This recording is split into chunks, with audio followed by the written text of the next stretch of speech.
Coming up on this Friday edition of Daybreak, President Park Geun-hye calls on South Korea to help North Korea build up its infrastructure and improve its people's lives as the first step towards reunifying the two Koreas. The White House says it will hold another meeting next month with two elderly Korean victims of Japan's wartime sex slavery as pressure grows on Tokyo to atone for its past wrongdoings.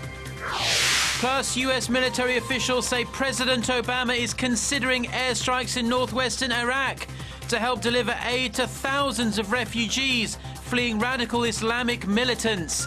Daybreak begins now.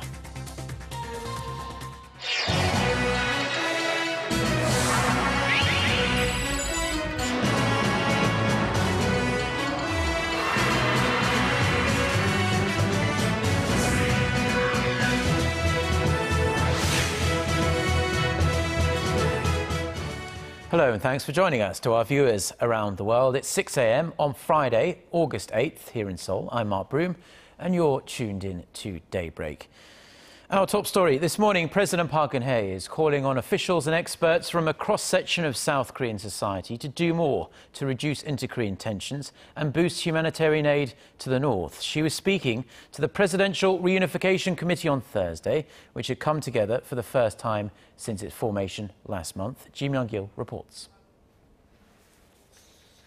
The Park Geun-hye administration has placed a priority on economic reform in recent weeks, but has also shifted its focus back toward a unification drive with North Korea, an initiative that was overshadowed by April's ferry tragedy and the escalation of provocations out of North Korea.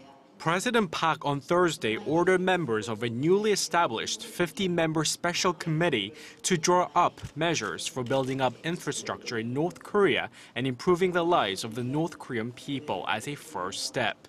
북한 지역의 인프라를 구축하고 주민들의 삶의 질을 높이는 것은 당장의 인도적 차원에서도 의미가 크겠지만 통일 이후를 대비하는 중요한 기초 공사이기도 합니다. The committee plans to conduct joint government and civilian research for unification and arouse greater public interest in the matter. President Park has said that a reunification of the two Koreas will be an economic bonanza for the peninsula and neighboring countries. During a speech in Dresden, Germany in March, she called for bolstering cross-border exchanges as a first step toward building trust between the rival Koreas and laying the groundwork for unification. The two Koreas have been divided for more than 6 decades following the 1950 to 1953 Korean War, which ended in a ceasefire, not a peace treaty. Myung-kil, Arirang News. A pro-North Korea daily in Japan says Pyongyang's recent missile launches are meant in protest of the US military's presence here in South Korea, particularly in light of this month's joint military drills between Seoul and Washington, comparing Pyongyang's test launches to a shield and the US-South Korea exercises to a spear. The article says the North Korean regime is prepared to fire off its ballistic missiles in defense if necessary.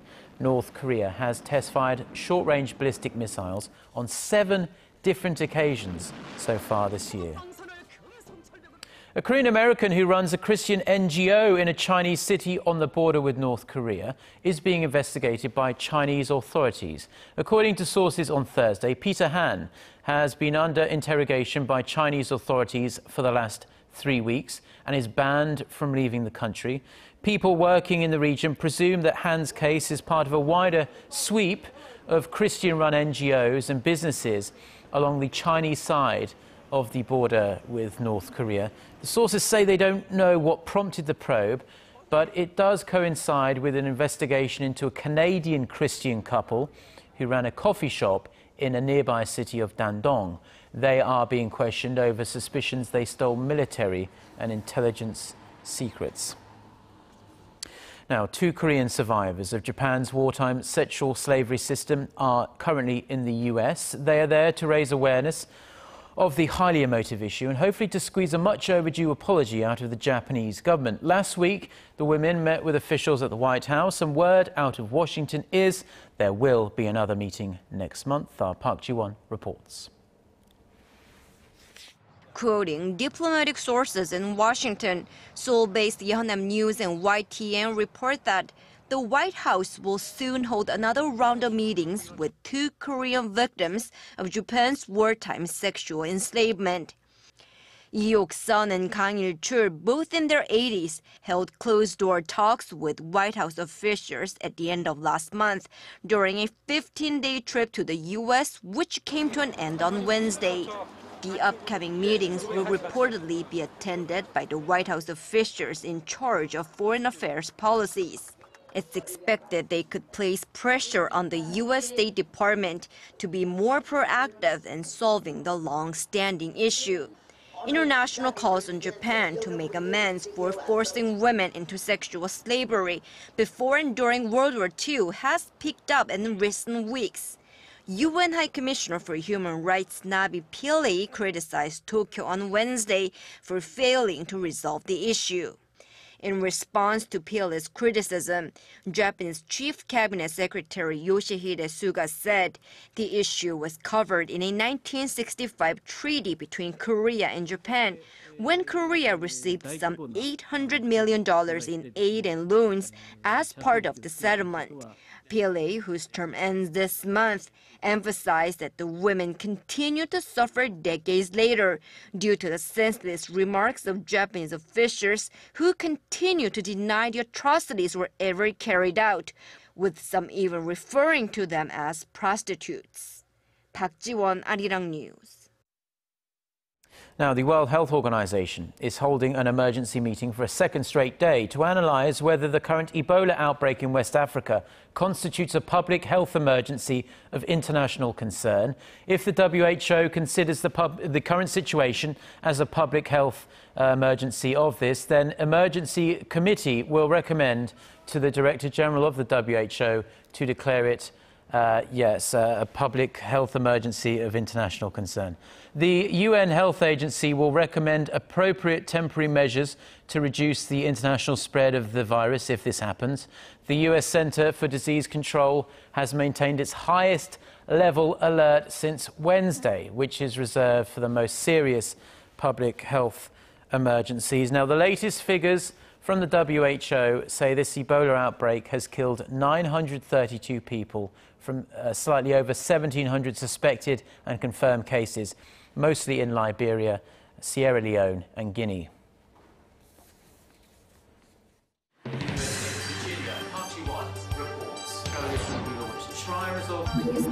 We start before the sun rises to bring you the latest stories out of Korea. We also lead the way with important global coverage. Stay on the pulse of what is happening with Daybreak.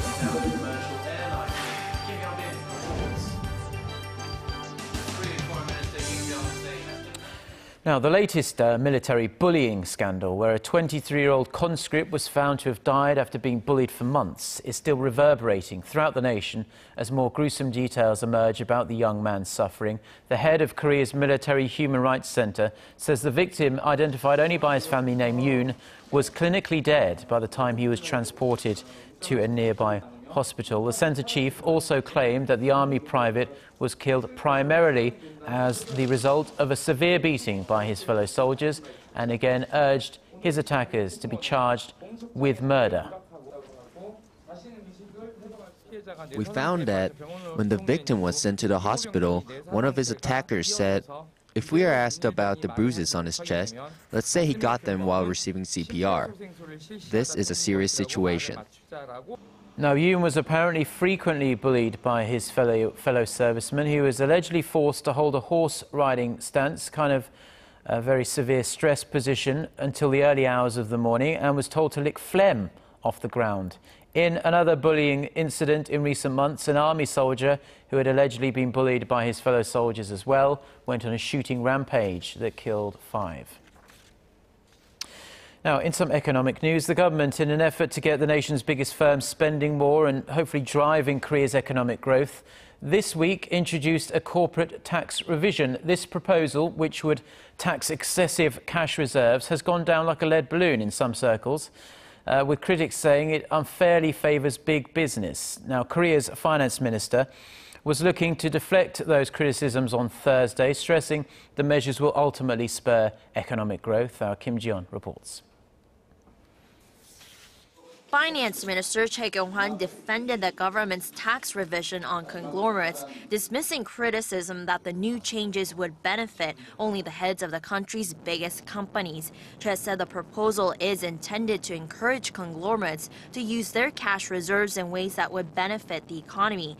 He said the plan is to boost domestic demand and create a virtuous cycle in which capital flows into households. As a result of conglomerates making investments, paying out dividends, and raising the wages of their employees. Choi says the main reason for the country's sluggish domestic consumption was because household income slowed to a standstill compared to corporate income. Between 2008 and 2013, disposable income among households increased about 30% compared to more than 80% among companies. In the bank, the combined cash reserves among companies was around $460 billion in June, a 44% increase from 2010. The finance minister stressed the need to induce structural changes in order to get the Korean economy back on track. The country's gross domestic product increased a mere 0.6% in the second quarter of the year from the previous quarter, marking its lowest level in 3 quarters. Kim Ji-yeon, Arirang News. Now, various roads in central Seoul will be closed next week ahead of the papal visit. Pope Francis is scheduled to be in the capital city on August 16th to attend a beatification mass. The Seoul Metropolitan Police Agency says starting from next Monday, access will be restricted to some roads around Gwanghwamun Square. A day before the mass, major roads encircling the square will be totally closed off, including a stretch from the central government complex to Sungnaemun Gate. Meanwhile, the Seoul city government plans to temporarily adjust bus routes and subway times to accommodate the very high-profile ceremony. Popular text messaging services KakaoTalk and Line are currently being blocked from usage in China. The Ministry of Science, ICT and Future Planning in Seoul said on Thursday that the Chinese government sent word that it had blocked the Korean messenger programs since the beginning of last month because they say they were used to circulate terrorism-related information. No evidence has been provided to back up Beijing's claim, but the Science Ministry here in Korea says it plans on discussing the matter with the Chinese government in order to lift the block on the messaging apps as soon as possible. Staying with a tech story, and we're entering an era now of wearable technology, and shipments of these wearable devices, such as these Google glasses you can find now, are expected to top 19 million this year and keep jumping annually by about 80% over the next 5 years. And while they will no doubt add a little extra convenience to our lives, they're also adding concerns about privacy. Our Kim Min-ji reports. The explosive growth of wearable devices has also brought with it privacy concerns. According to a new report by Korea's National Information Society Agency, there are mounting fears of misuse or abuse of information, as wearable devices are able to collect a variety of personal information regardless of place or time. Front and center is Google Glass, which can record everything in view and share it in an instant. The product's facial recognition app, named Tag, is also raising alarms as a user can get their hands on personal information, including a person's name and their photos on social media, just by taking a photo of them. A U.S. senator has already called on Google to come up with measures so that the application only identifies people who have given the permission to do so. Other countries are also stepping up efforts to protect personal information. The British Data Protection Act prohibits the use of personal information attained through wearable devices for advertisement or business purposes. Australia also offers detailed guidelines when it comes to privacy invasion through the use of digital devices. Korea, on the other hand, has a lot of ground to make up. Wearable devices do not fall into the category of network cameras or image information processing devices, so relevant laws do not forbid their use. And to be punished by the current information network law, videos must contain pornography or violate privacy or portrait rights. The Korean agency's report points that there needs to be basic standards that can be applied to wearable devices. The Korea Communications Commission acknowledges there is a cause for concern and plans to review relevant laws and regulations. Kim Min-ji, Arirang News.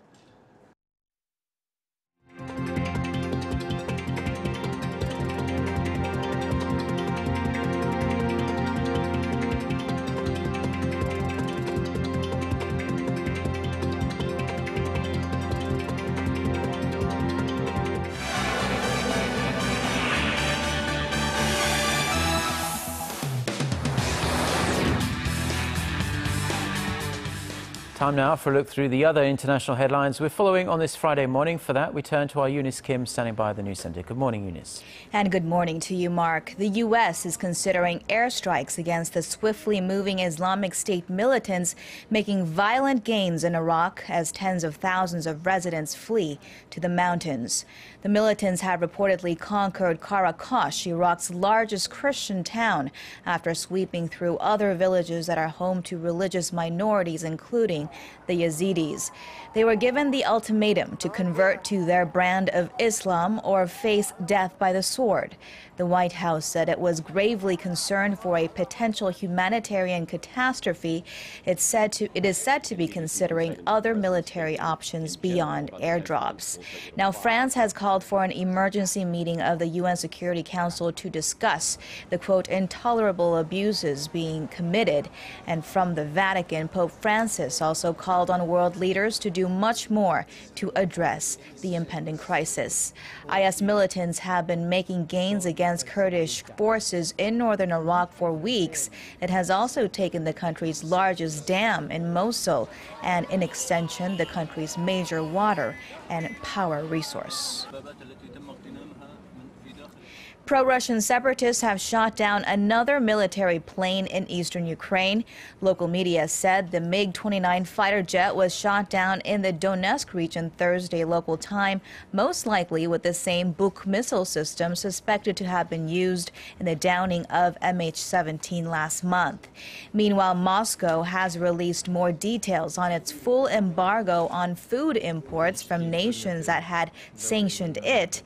Prime Minister Dmitry Medvedev said it would include fruit, vegetables, meat, fish, milk, and dairy imports, and apply to the nations of Australia, Canada, and Norway, in addition to the U.S. and EU nations. And staying with Russia, former NSA contractor Edward Snowden has been granted a 3-year extension to his asylum in Russia. Along with a residency permit, Snowden's lawyers said the fugitive leaker will also be allowed to travel abroad for 3-month stints and could be eligible for Russian citizenship down the line. His temporary asylum had expired on August 1st. While the decision was not a complete surprise, it does represent a political dig at Washington, who wants him extradited. Hurricane Iselle is set to make landfall on Hawaii Thursday afternoon local time, which would be a first for the American island state in 22 years. Officials say they are ready for the storm as the Big Island is under a hurricane warning and the rest of the state remains on a tropical storm warning. Another Pacific storm, Hurricane Julio, has also strengthened, but is still unclear whether it will hit the islands in the next few days. Meanwhile, a 4.3 earthquake rattled the Big Island early Thursday. No tsunami warning was issued.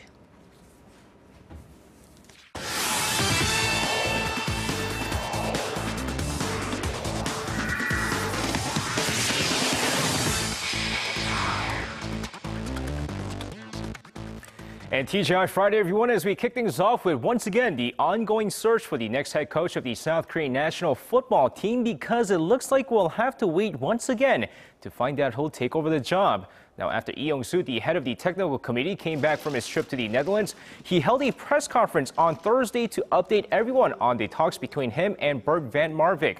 And it was revealed that while the Dutch coach was offered roughly $1.5 million plus incentives, the 62-year-old wants a week to think about the offer.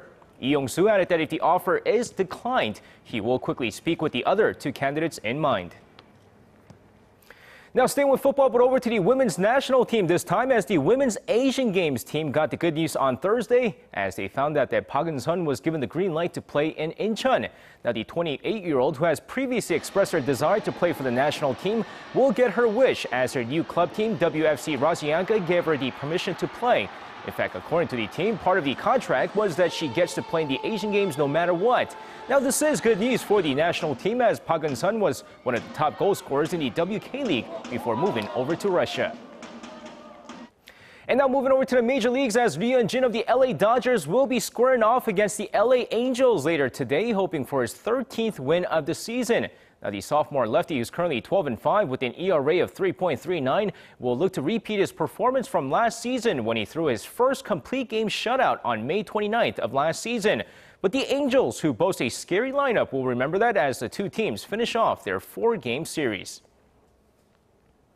And now moving over to some Thursday night KBO action, the Lotte Giants and the Samsung Lions were rained out, but the SK Wyverns beat the Kia Tigers 7-2, and the Nexen Heroes rallied back to beat the Doosan Bears 6-5. Meanwhile, let's take a look at the LG Twins take on the NC Dinos. And of course, going into the game here, bottom of the first inning, Na Sung-bum at bat, and he drills his ball to deep right, gone, and it's 1-0 NC Dinos. Second inning, more from NC. This time it's Ji Seok-kun who sends his ball to deep left. See ya, 2-run shot gives the NC Dinos the 3-0 lead. But the sixth inning with NC up 6-1, Sunju in, and there it goes to deep left, gone, a 3-run shot, and it's now 6-4. Seventh inning, this time it's Lee Byung-gyu, and this one is gone, a 2-run shot, and we're tied 6-6 before LG scores 3 more times in the 8th inning for a 9-6 lead. Now, despite a late rally from the NC Dinos in the 9th inning, LG does hang on to win this one, 9-8. And now finishing things off in swimming, Michael Phelps, who came back to swimming after his brief retirement, is currently competing at the U.S. Championships taking place in Irvine, California. And it looks like he isn't as dominating as he was in the past. With the 29-year-old Olympian looking to qualify for the 100-meter U.S. team, he struggles in the halfway turn and finishes second to last in the finals and misses the cut. The most decorated Olympian of all time still has 3 more events to qualify for, as he hopes to come back to his original form real soon. And that's going to wrap it up for me. This has been SJ. Have a great rest of the day, and see you guys again for your sports needs.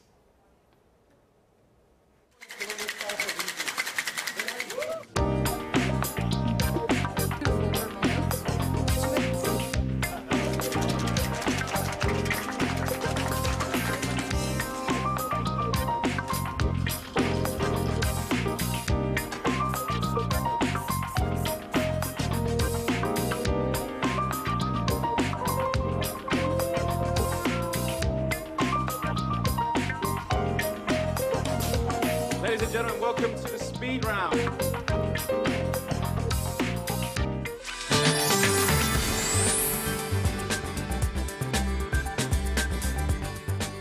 Good morning. Well, depends on where you are. You could have sunny, rainy, or cloudy day today. Upper provinces will see a fair amount of sun throughout the day, while down south should see a passing showers, or that should be in the morning hours. And all day long showers are in store for parts of Gyeongsang-do and Gangwon-do provinces. And it's going to be hot again across the nation. Many regions are expected to see temperatures soaring to 30s today, and the afternoon high in Seoul and Gwangju will rise to 31, and Daegu will be a bit cooler at 28, while Busan should top out at 27 this afternoon. Now, for other regions, it looks like Jeju and Daejeon will peak at 28, while Dokdo should climb to 24 this afternoon. Now, Typhoon Halong has shifted its track to easterlyward, heading to mainland Japan, so the Korean peninsula won't be affected as much as we expected in the earlier, though southern coast and eastern coast regions and Jeju will be receiving heavy rainfall of up to 200 millimeters, and high waves off the coast of Jeju Island along the southern coast is expected starting today. Well, that's all for me at this hour. Hope you have a wonderful start to the day. Well, those are the stories we have for you at this hour. We'll be back throughout the day with many more news updates, and I'll be back myself personally at 10 a.m. Korea time. Until then, goodbye.